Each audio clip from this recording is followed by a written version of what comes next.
ప్రస్తుతం మనం రాజన్న సిరిసిల్ల జిల్లాలో ఉన్నాము. మనతో పాటు ప్రముఖ సాహితీవేత్త అయితే డాక్టర్ కందేపి రాణి ప్రసాద్ ఉన్నారు. వీరైతే 2023కు సంబంధించి అయితే తెలుగు బుక్ ఆఫ్ రికార్డులో అయితే స్థానం సంపాదించడం జరిగింది. వీరు మొక్కలకు సంబంధించి అనేక రకాల బెరడు కావచ్చు, పూలు కావచ్చు, పూల మొగ్గలు కావచ్చు, కొమ్మలు కావచ్చు, వీటన్నిటికి సంబంధించి అయితే మృగయపురి అని అయితే చిత్రాలు అయితే వేయడం జరిగింది. దీనికి సంబంధించి అసలు వీరు ఏం చెప్తారు, వీరికి సంబంధించి అసలు గతానికి సంబంధించి ఎటువంటి నవలలు రాశారు, కవితలు రాశారు అనేది ఒకసారి వారితో అయితే మాట్లాడదాం.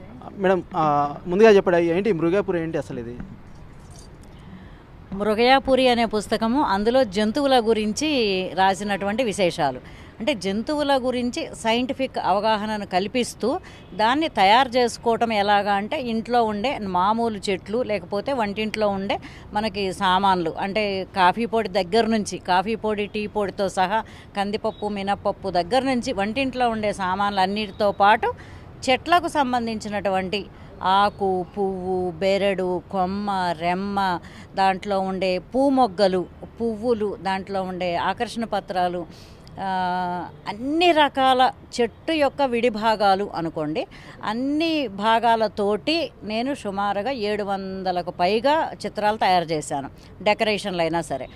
వీటన్నింటినీ ఇప్పుడు తెలుగు బుక్ ఆఫ్ రికార్డ్స్కు చెట్ల నుంచి తయారు చేసిన బొమ్మలకు గాను వాళ్ళు ఈ రికార్డ్ అనేది మనకిచ్చారు. ఓకే, అంటే మీకు ఈ ఆలోచన ఎలా వచ్చింది? అంటే మీకు మీ పెద్దలు కావచ్చు, అంటే ఎవరైనా దీనికి సంబంధించి కవితలు కానీ నవలు కానీ రాసేవారు, అంటే ఎక్కడి నుంచి అసలు ఎలా వచ్చింది మీకు? మా నాన్నగారు మంచి సాహితీవేత్త, మా అమ్మ కూడా సాహితీవేత్త, వారిద్దరూ కూడా స్వాతంత్ర సమరయోధులు. తర్వాత అమ్మ కుట్లు, అల్లికలు వాటన్నిటిని కూడా చాలా బాగా కుడుతుంది. నేను దాదాపు కుట్లు, అల్లికలు, ఎంబ్రాయిడరీల్లో నేర్చుకుంది లేదనే అనుకుంటున్నాను. దాదాపుగా నాకు తెలిసినంత వరకు మనం బయట చూసేవి అవన్నీ వాటిల్లో కూడా ఏమీ లేదు. దాదాపు 22 రాష్ట్రాల జానపద కళల్ని కూడా నేర్చుకొని దాన్ని కూడా ఒక పుస్తకంగా వేశాను. నేర్చుకోవడం అంటే చిన్నప్పటి నుంచి తెలుసు, కానీ దానికి ఆ పేరు, ఇది ఈ రాష్ట్రం కళ అనేది తెలియదు. ఇప్పుడు తెలుసుకొని ఇది బీహార్ రాష్ట్రందా లేకపోతే ఇది మహారాష్ట్రదా. ఇప్పుడు మహారాష్ట్ర నుంచి వర్లీ ఆర్ట్, చిన్నప్పటి నుంచి చేసేవాళ్ళం వర్లీ ఆర్ట్, కానీ వర్లీ అనే పేరు తెలియదు మనకు. అయితే ఇప్పుడు ఆ వర్లీ ఆర్ట్గా ఉంది అని 22 రాష్ట్రాల నుంచి ఇప్పుడు తీసుకున్నటువంటిది, అది కూడా వర్ణలిపి అనేటువంటి పుస్తకం పబ్లిష్ అయింది. ఇంకొక విషయం, తల్లిదండ్రుల దగ్గర నుంచి ఈ సాహిత్యం అనేది నాకు అబ్బింది. అప్పుడు విశ్వనాథ సత్యనారాయణ గారి దగ్గర నుంచి, రావూరి భరద్వాజ గారి దగ్గర నుంచి వాళ్ళందరూ సాహితీవేత్తలతో నాన్నగారు కూడా కలిసి వాళ్ళందరితో కూడా వర్క్ చేశారు వాళ్ళ ఆ టైంలో. మా ఇంట్లో ప్రతి శుభకార్యానికి మా నాన్నగారు ఈ కవులందరినీ 100-200 మంది కవుల్ని పిలిచి వాళ్ళ ఆశీస్సులు అందజేయించి ఆ అక్షరాలతోటి పుస్తకం వేయించి వచ్చిన వాళ్ళందరూ కూడా బహుమతిగా ఇచ్చేవారు, వాళ్ళందరినీ సత్కరించేవారు. అట్లాగే నా వివాహానికి కూడా అందరూ కవులను కూడా, అప్పుడు భరద్వాజ గారు ఉన్నారు, విశ్వనాథ గారు లేరు. నా అక్షరాభ్యాసానికి మాత్రం విశ్వనాథ సత్యనారాయణ గారు బతికే ఉన్నారు. నా వివాహ సమయానికి మాత్రం రావూరి భరద్వాజ గారు వచ్చారు. అట్లాగే నాగభైరవ కోటేశ్వరరావు గారు, వీళ్ళందరూ కూడా ఒక 100 మంది కవులతోటి వాళ్ళు ఆశీస్సులు మా నాన్నగారు చేయించారు. అమ్మ కూడా బాగా పుస్తకాలు చదువుతుంది, తను కూడా విమర్శలు 2 పుస్తకాలు రచించింది, తను స్వయంగా 2 పుస్తకాలు రాసింది. నాన్న పుస్తకాలు ఎక్కువ రాయలేదు, కానీ పద్య సాహిత్యానికి ఎక్కువ ఆయన ఇష్టపడేవాళ్ళు. అంటే ఆ కాలంలో ఉన్నటువంటి వాళ్ళందరూ కూడా పద్య సాహిత్యం మీద ఎక్కువ ఇష్టపడేవాళ్ళు. కాకపోతే నేనేమీ పద్య సాహిత్యం మీద ఇంట్రెస్ట్ పడలేదు. ఇక్కడ మా వారు పిల్లల డాక్టర్ కావటం మూలాన నేను ఎక్కువగా పిల్లల సాహిత్యాన్ని సృజిస్తూ వచ్చాను. కరోనా సమయంలో మీరైతే చాలా మందిని అయితే చైతన్యవంతులు అయితే చేయడం జరిగింది. అనేక రకాల నవలలు కావచ్చు, చాలా అయితే రాయడం జరిగింది. దీనికి సంబంధించి మాకోసం ఒకటి మీకు ఇష్టమైనది. మేము కరోనా సమయంలో అందరూ భయపడతారు, ఎవరైనా భయపడతాము. అంటే ఒక హాస్పిటల్ నిర్వహించే వాళ్ళగా, ఒక హాస్పిటల్ ఉన్న వాళ్ళగా, ఒక డాక్టర్గా సార్కైనా కూడా, సార్ కూడా చాలా అవగాహన కార్యక్రమాలు నిర్వహించారు. బయటకు వెళ్ళి తను కూడా, అంటే అప్పుడు బయటకు వెళ్ళడానికి లేదు కాబట్టి మనకు యూట్యూబ్ ఛానల్స్ అప్పుడే స్టార్ట్ అయినాయి.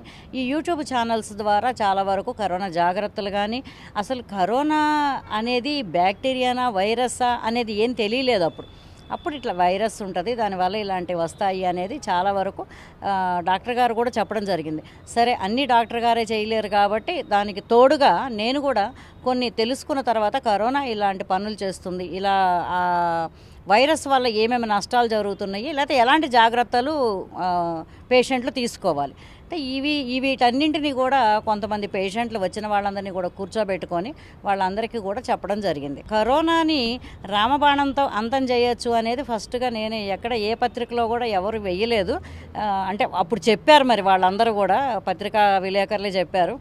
రామబాణాన్ని తయారు చేసి కరోనా మీద ప్రయోగించినట్టుగా ఆసుపత్రి వ్యర్థ పదార్థాలతోటి నేను కరోనా బొమ్మల్ని తయారు చేశాను. క్వారంటైన్ అనేది లాక్డౌన్ సమయంలో ఉన్నటువంటి కష్టాలు నష్టాలన్నింటినీ కూడా క్వారంటైన్ అనేటువంటి ఒక పుస్తకంగా రూపొందించాను. పోలీసులు ఎంత సేవ చేస్తున్నారు, డాక్టర్లు ఎంత సేవ చేస్తున్నారు అనేది కూడా వాటిని చిత్రాల రూపంలో, కవితలు రాశాను, కవితల్ని చిత్రాల రూపంలో ఆ చిత్రాల రూపంలో కూడా తయారు చేసి వీటన్నింటినీ కూడా ఒక పుస్తకంగా వెలువరించాము. అట్లాగే పోలీసు వాళ్లకు, కలెక్టర్ గారికి కూడా, తర్వాత మా హాస్పిటల్ నుంచి కలెక్టర్ గారికి కూడా మేము 1 లక్ష రూపాయలు విరాళం అందించాము. అంటే ప్రస్తుతం అయితే మీ సార్ వచ్చేసి ప్రముఖ వైద్య నిపుణులు ఇక్కడికి వచ్చిన వారికైతే పెద్ద క్యూ లైన్లు అయితే ఉంటాయి. ఇక్కడికైతే వారికైతే చాలా వరకు అయితే ఎంటర్టైన్మెంట్ అయితే కలుగుతుంది. మీ కవితలు అయితే అక్కడక్కడ అయితే స్టిక్ చేసి పెట్టడం వల్ల చాలా వరకు అయితే అసలు టైం అయితే తెలియకుండా అయితే గడిపేస్తుంటారు. ఎందుకంటే చాలా చోట్ల ఏంటంటే ఎక్కడ చూసినా హాస్పిటల్ అంటేనే ఒక రకమైన భయాందోళనలు అయితే ఉంటాయి. హాస్పిటల్కి వెళ్తున్నాం అంటేనే భయపడుతున్న పరిస్థితి ఉంటుంది. దానికి సంబంధించి ఇంకా చిన్న పిల్లల విషయానికి వస్తాయి మరింత భయం అయితే ఉంటుంది, తల్లిదండ్రులు కావచ్చు, ఇటు పిల్లలు కావచ్చు. అంతేకాకుండా ఈ ఇంజెక్షన్స్ ఇటువంటి హాని చేయవు మీ ఫ్రెండ్స్ అని చెప్పేసి మీరు చాలా వరకు అయితే రాశారు కదా, అంటే దానికి సంబంధించి ఒక 4-5 ఏమైనా చెప్పగలుగుతారా? చెప్తాను. పెద్దవాళ్ళకు కూడా హాస్పిటల్ అంటే ఎవరికైనా భయమే. ఎందుకంటే వాళ్ళు వెళ్ళగానే ఇంజెక్షన్ చేస్తారు, లేకపోతే ఏవో స్కానింగ్లు అంటారు, లేకపోతే చేదు మాత్రలు మింగమంటారు. ఇవన్నీ ఎవరికి నచ్చవు. సరే, మనకి మరి ప్రాణం మీదకి వచ్చినప్పుడు, ఆపద వచ్చినప్పుడు, మరి ఏదైనా జబ్బులు వచ్చినప్పుడు మందులు మింగవలసినటువంటి బాధ్యత తప్పదు. కాబట్టి దాన్ని మర్చిపోయే విధంగా, మరీ ముఖ్యంగా మాకు వచ్చేవాళ్ళు చిన్నపిల్లల హాస్పిటల్ కాబట్టి పిల్లలు గేటు దగ్గర నుంచే మేము రాము లోపలికి అనేది జరుగుతూ ఉంటుంది. మారం చేస్తూ ఉంటారు తల్లిదండ్రులతోటి. లేకపోతే లోపలికి వచ్చాకైనా ఇంజెక్షన్ అనే పేరు వినపడగానే వాళ్ళు ఏడుపులు మొదలు పెడతారు.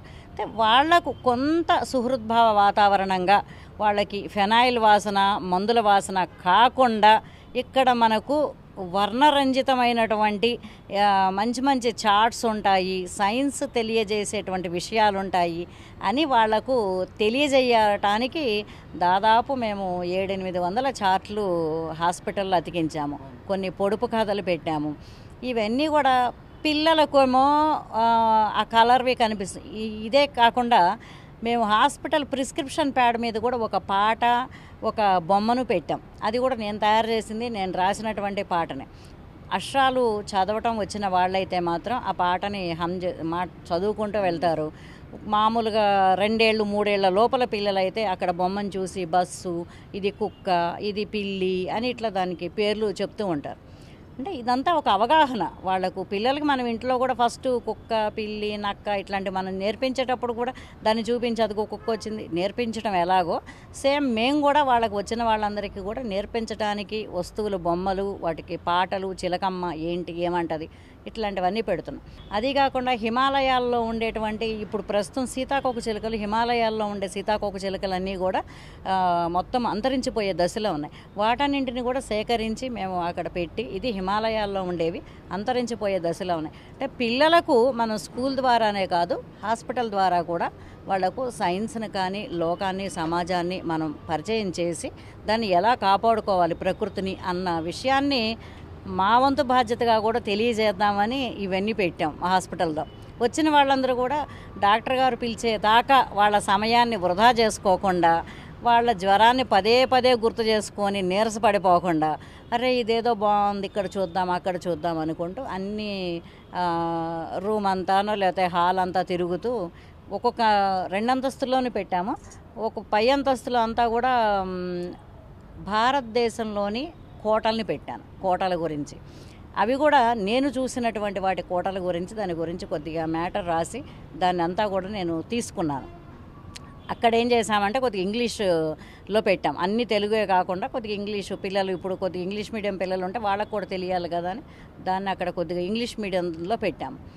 ఇలా రకరకాల వాతావరణాల్లో ఉండేటువంటివన్నిటినీ సేకరించి అంటే ఇవి కూడా మందుల డబ్బాల మీద ఉండే బొమ్మలు అన్నమాట. ఇవన్నీ కూడా బయట ఎక్కడి నుంచి తీసుకోలేదు. అన్ని మందుల స్ట్రిప్పుల మీద, మందుల అట్టపెట్టెల మీద ఉండే బొమ్మల్ని తీసుకొని వీటన్నింటినీ కూడా రూపొందించడం జరిగింది. పర్టికులర్గా మనకు పిల్లలు ఇంజెక్షన్ అంటే ఏడుస్తూ ఉంటారు ఎవరి దగ్గరైనా. అందుకే మేము మా ఇంజెక్షన్ రూమ్లో ఒక పైన ఒక ఇది పెట్టాము, మేము ఒక చార్ట్ పెట్టాము. ఏంటి అంటే ఆ ఇంజెక్షన్ సిరంజి, ఇంజెక్షన్ నీడిలు మాట్లాడుతూ ఉంటాయి. ఆ బొమ్మను వేసి నేను అది చెప్పానన్నమాట. మేమంతా నీకు నేస్తాలం, నేను నేను గనక నీకు ఇదే కుట్టినట్టు జస్ట్ చీమ కుట్టినట్టు ఉంటుంది, కానీ నేను కనుక మీకు వస్తే మీలో ఉన్నటువంటి జబ్బులన్నీ అంటే బ్యాక్టీరియా కానీ వైరస్ కానీ ఏవైనా కూడా పారిపోతాయి.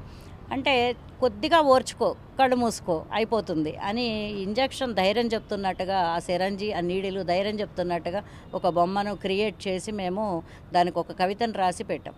ఓకే, అంటే ప్రస్తుతం ఇంకా మీరు ఏ కవితలు అయితే రాస్తున్నారు అంటే ప్రస్తుతం ఇప్పుడైతే అంటే నెక్స్ట్ ఏ ప్రాజెక్టులో ఉన్నారు?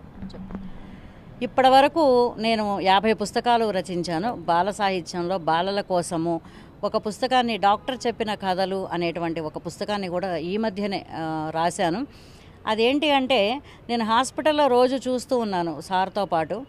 ఏంటి చాలా లేట్గా తీసుకురావడం, అంటే ఆ జబ్బు ముదిరిపోయిన తర్వాత లేట్గా తీసుకురావడం వాళ్ళు పేషెంట్లు, తల్లిదండ్రులు. తర్వాత చాలా చదువుకున్న వాళ్ళు కూడా, సపోజ్ ఆటలమ్మ పోసింది లేకపోతే పోషమ్మ అయింది, దానికి మందులు వాడాలి అనే ఇది లేకుండా వాళ్ళు ఇంకా పూర్వకాలం లాగానే పూజలు చేసుకోండి కానీ మందులు వాడండి అని చెప్తున్నాం. అలాంటివి బ్రెయిన్కి వచ్చిందాకా కూడా, ఎఫెక్ట్ అయ్యిందాకా కూడా వాళ్ళ ఇంటి దగ్గరే ఉండిపోవటము.